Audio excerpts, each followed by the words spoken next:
HDFC AMC का IPO जुलाई 2018 में market में आया था। कंपनी अगस्त 2018 में लिस्ट हुई थी, वो भी इशू प्राइस के ऊपर 58% के बड़े प्रीमियम पर। लिस्टिंग के बाद से स्टॉक ने और 183% के रिटर्न्स दिए एज ऑफ जून 19, 2025। इसे अगर हम निफ्टी 50 के परफॉर्मेंस से कंपेयर करें तो इस दौरान निफ्टी 50 सिर्फ 117% ऊपर गया है। अब बात करते हैं HDFC लाइफ इंश्योरेंस कंपनी की। इसका IPO नवंबर 2017 में आया था। कंपनी 17 नवंबर 2017 को लिस्ट हुई थी, इशू प्राइस के मुकाबले 7% के प्रीमियम पर। लिस्टिंग के बाद से स्टॉक ने और 146% के रिटर्न्स दिए हैं। अगर कंपेयर करें तो इस दौरान निफ्टी 50 ने 140% के रिटर्न्स दिए। बहुत बड़ा गैप नहीं था, लेकिन फिर भी मार्केट बीटिंग परफॉर्मेंस जरूर है। अब HDB फाइनेंशियल सर्विसेज, जो कि HDFC बैंक का NBFC आर्म है, अपना IPO लेकर आया है। इस IPO के थ्रू कंपनी 12,500 करोड़ रेज कर रही है। इस वजह से ये 2025 का अब तक का सबसे बड़ा IPO बन गया है। IPO ओपन हुआ वेंसडे 25 जून को और क्लोज होगा फ्राइडे 27 जून को। अब सवाल ये है, लिस्टिंग के दिन और उसके बाद ये नया HDFC ग्रुप कंपनी कैसे परफॉर्म करेगा? क्या ये अपने कजन्स HDFC AMC और HDFC लाइफ की तरह वेल्थ क्रिएशन करेगा इन्वेस्टर्स के लिए? और क्या आपको इस IPO में इन्वेस्ट करना चाहिए? इस वीडियो में जो एनालिसिस है वो इन्हीं सब सवालों के जवाब देने में मदद करेगा।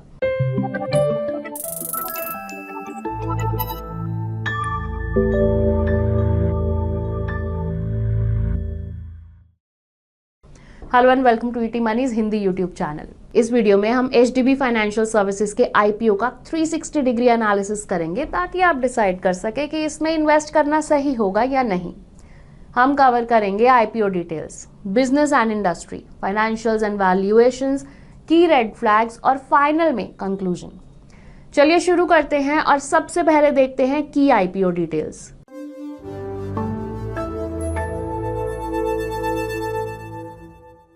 की IPO डिटेल्स आपकी स्क्रीन पर हैं। टोटल इशू साइज है 12,500 करोड़। इसमें से 2,500 करोड़ फ्रेश इशू है और 10,000 करोड़ ऑफर फॉर सेल है। फ्रेश इशू में जो पैसा रेज होता है वो डायरेक्टली कंपनी यानी HDB फाइनेंशियल के पास जाता है। वहीं ऑफर फॉर सेल या OFS में जो पैसा रेज होता है वो सेलिंग शेयर होल्डर्स के पास जाता है। इस केस में सेलिंग शेयर होल्डर है HDFC बैंक। जैसे कि हमने देखा, IPO वेंसडे 25 जून को ओपन हुआ और फ्राइडे 27 जून को क्लोज होगा। लॉट साइज है 20 शेयर्स का और IPO का प्राइस बैंड रखा गया है 700 से 740 के बीच। अपर प्राइस बैंड पर एक रिटेल इन्वेस्टर को एक लॉट के लिए 14,800 इन्वेस्ट करने होंगे। कंपनी का प्री IPO शेयर होल्डिंग लगभग 79.6 करोड़ शेयर्स का है, जो IPO के बाद बढ़कर लगभग 83 करोड़ शेयर्स हो जाएगा। इसके बाद HDFC बैंक का स्टेक HDB में करंट 94.3% से गिरकर 74.2% हो जाएगा। IPO में HDFC बैंक शेयर होल्डर्स के लिए भी एक कोटा है जो टोटल इशू साइज का 10% यानी 1,250 करोड़ के बराबर है।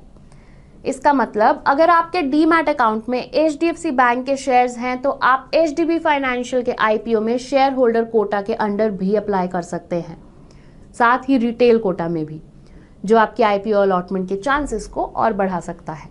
इसके अलावा 20 करोड़ के शेयर्स एम्प्लॉय के लिए भी रिजर्व किए गए हैं। तो ये थे की IPO डिटेल्स। अब चलिए देखते हैं कंपनी का बिजनेस।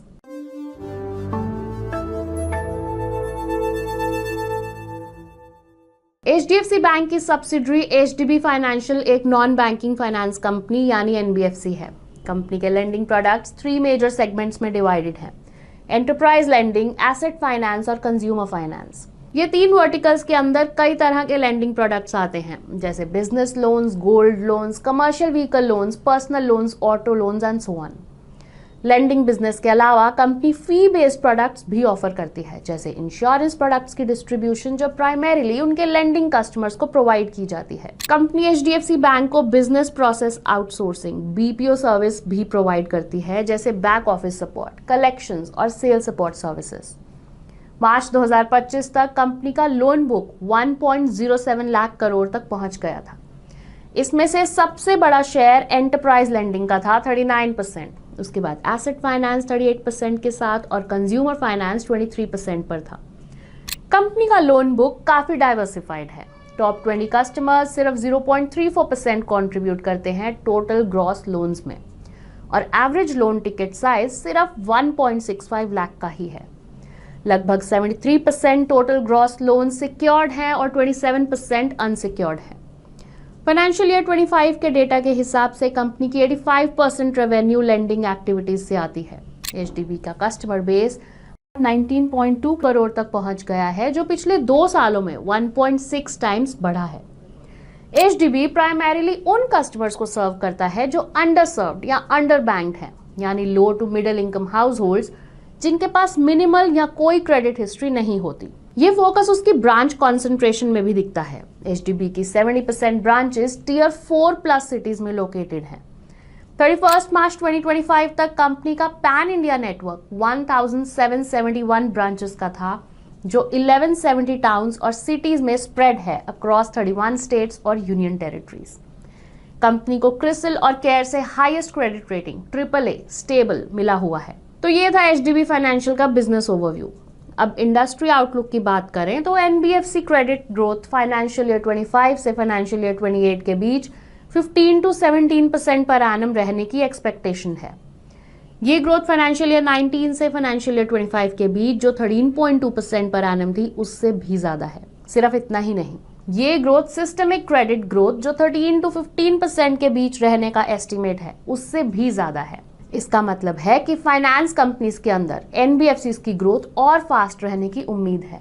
ये एचडीबी के लिए एक पॉजिटिव साइन है। अब चलते हैं अगले सेक्शन पर, फाइनेंशियल्स और वैल्यूएशंस। लेकिन उससे पहले अगर आपने अब तक चैनल को सब्सक्राइब नहीं किया है तो प्लीज सब्सक्राइब कर लीजिए और बेल आइकन जरूर दबाएं ताकि आप हमारा कोई भी वीडियो मिस ना करें।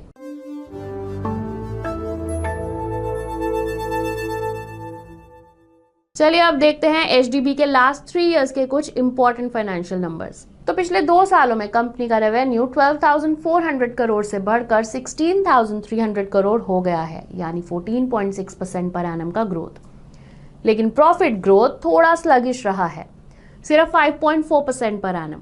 Profit to year over year कम भी हुआ है, 2,461 करोड़ से गिरकर 2,176 करोड़ हो गया है। आरओई यानी रिटर्न ऑन इक्विटी 18.7% से गिरकर 14.7% हो गया है। एवरेज आरओई 17.7% के आसपास है। सेम पैटर्न आरओए यानी रिटर्न ऑन एसेट में भी है। आरओए का एवरेज 2.72% है। कंपनी के ग्रॉस बैड लोन्स या नॉन परफॉर्मिंग एसेट्स 2.73% से गिरकर 2.26% तक आए हैं, लेकिन ईयर ऑन ईयर ये बढ़े हैं। नेट इंटरेस्ट मार्जिन जो फाइनेंस कंपनीज के प्रॉफिटेबिलिटी का एक की इंडिकेटर होता है, वो भी लगातार गिरता जा रहा है। ओवरऑल देखा जाए तो एचडीबी के फाइनेंशियल्स कुछ खास इंप्रेस नहीं करते, लेकिन ये सिर्फ आधी पिक्चर है। पूरी तस्वीर देखने के लिए हमें एचडीबी को दूसरे लिस्टेड एनबीएफसीज के साथ भी कंपेयर करना होगा। तो चलिए अब ये कंपैरिजन भी करते हैं। आपकी स्क्रीन पर जो टेबल है वहां आप देख सकते हैं एचडीबी के 6 पेयर्स के इंपॉर्टेंट फाइनेंशियल और इंडस्ट्री मैट्रिक्स जो आरएचपी के अकॉर्डिंग दिए गए हैं। मार्केट कैप के टर्म्स में एचडीबी 4th पोजीशन पर है, बजाज फाइनेंस, चोलामंडलम और श्रीराम फाइनेंस के बाद। अगर लोन बुक साइज की बात करें तो एचडीबी 5th पोजीशन पर आ रहा है। Loan growth rate 23.5% per annum के साथ एचडीबी 4th पोजीशन पर है। रेवेन्यू ग्रोथ 14.6% के साथ सिर्फ एल&टी फाइनेंस से बेटर है और प्रॉफिट ग्रोथ में भी सिर्फ एम&एम फाइनेंस से आगे है। एचडीबी का average ROA respectable 3rd position पर है और एवरेज आरओए 4th पोजीशन पर। एनपीए 2.26% है जो 3rd बेस्ट पोजीशन पर है और ये अच्छा सिग्नल है। और finally average net interest margin 4th place पर है। तो ओवरऑल देखा जाए तो एचडीबी के फाइनेंशियल और की इंडस्ट्री मैट्रिक्स अपने पीयर्स के कंपैरिजन में ना बहुत अच्छे हैं और ना ही बहुत खराब, एक एवरेज पोजीशन में कह सकते हैं। अब लास्ट में चलिए एचडीबी के वैल्यूएशंस को भी पेयर्स के साथ कंपेयर करते हैं ताकि ये समझ सके कि क्या कंपनी का एवरेज परफॉर्मेंस वैल्यूएशंस के थ्रू कॉम्पनसेट हो रहा है या नहीं। फाइनेंस कंपनीज के केस में प्राइस टू बुक रेशियो ही सबसे इंपॉर्टेंट वैल्यूएशन मेट्रिक माना जाता है, तो हम वही यूज करेंगे। वैल्यूएशंस के हिसाब से भी एचडीबी 4th पोजीशन पर आता है। ये बजाज फाइनेंस, चोलामंडलम और सुंदरम फाइनेंस से सस्ता है, लेकिन एम&एम फाइनेंस, एल&टी फाइनेंस और श्रीराम फाइनेंस से महंगा है। आसान शब्दों में कहे तो जैसे फाइनेंशियल्स और इंडस्ट्री मैट्रिक्स में एचडीबी एवरेज पोजीशन में था, वैसे ही वैल्यूएशंस के केस में भी एवरेज पोजीशन पर ही है। यहाँ एक इंपॉर्टेंट बात नोट करने वाली है, एचडीबी ने अपने अनलिस्टेड शेयर्स के कंपैरिजन में अपनी वैल्यूएशंस को काफी सिग्निफिकेंटली रिड्यूस किया है। इससे लगता है कि कंपनी ने कॉन्शियसली डिसीजन लिया है कि आईपीओ को करंट हाई वैल्यूएशंस पर लॉन्च ना किया जाए। हो सकता है इसका रीजन ये हो कि मार्केट में ऑलरेडी काफी अच्छे और स्ट्रॉन्ग ऑप्शंस अवेलेबल हैं। चलिए अब देखते हैं एचडीबी फाइनेंशियल के कुछ इंपॉर्टेंट रेड फ्लैग्स।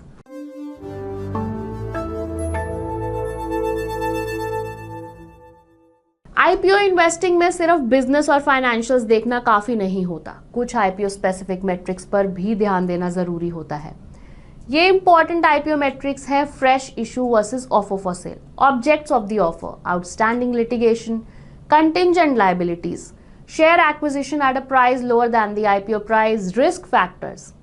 यहाँ हम इन्हीं मैट्रिक्स के बेसिस पर एचडीबी के आईपीओ के रेड फ्लैग्स को डिस्कस करेंगे। तो सबसे पहला, आईपीओ के मेजर प्रोसीड्स कंपनी के पास नहीं बल्कि प्रमोटर के पास जाएंगे। जैसे हमने वीडियो के स्टार्टिंग में डिस्कस किया था, टोटल इशू साइज 12,500 करोड़ का है, जिसमें से 10,000 करोड़ ऑफर फॉर सेल है। इसका मतलब है प्रमोटर यानी एचडीएफसी बैंक अपना स्टेक बेच रहा है, तो ये 10,000 करोड़ एचडीबी फाइनेंशियल्स के पास नहीं जाएंगे। दूसरा रेड फ्लैग ये है कि अगर आरबीआई का ड्राफ्ट सर्कुलर इंप्लीमेंट होता है तो प्रमोटर एचडीएफसी बैंक को अपनी होल्डिंग 20% से नीचे लानी पड़ सकती है। ये ओवरलैपिंग बिजनेस के कारण हो सकता है, क्योंकि एचडीएफसी बैंक और उसकी ग्रुप कंपनीज के कुछ बिजनेस एरियाज एक जैसे हैं। अगर ऐसा होता है तो स्टॉक पर मेजर सेलिंग प्रेशर की वजह से डाउनसाइड रिस्क क्रिएट हो सकता है। थर्ड रेड फ्लैग, कंपनी के 25% से ज्यादा लोन्स अनसिक्योर्ड हैं, जिनके अगेंस्ट कोई सिक्योरिटी या कोलेटरल नहीं है। ऐसे लोन्स चैलेंजिंग इकोनॉमिक सिचुएशंस में कंपनी के लिए मेजर पेन पॉइंट बन सकते हैं। फोर्थ रेड फ्लैग, कंपनी खुद भी मानती है कि वो एक हाइपर कंपेटिटिव स्पेस में ऑपरेट करती है। मार्च 2025 तक एयूएम के टर्म्स में इसका मार्केट शेयर सिर्फ 2.22% है। इस बेसिस पर ये अपने आरएचपी में दिए गए पीयर्स के कंपैरिजन में 6th पोजीशन पर है, वो भी काफी गैप के साथ। अब चलिए इस वीडियो के पूरे एनालिसिस को एक बार समराइज करते हैं, ताकि आप अपना डिसीजन ले सकें कि आपको एचडीबी फाइनेंशियल के आईपीओ में इन्वेस्ट करना चाहिए या नहीं।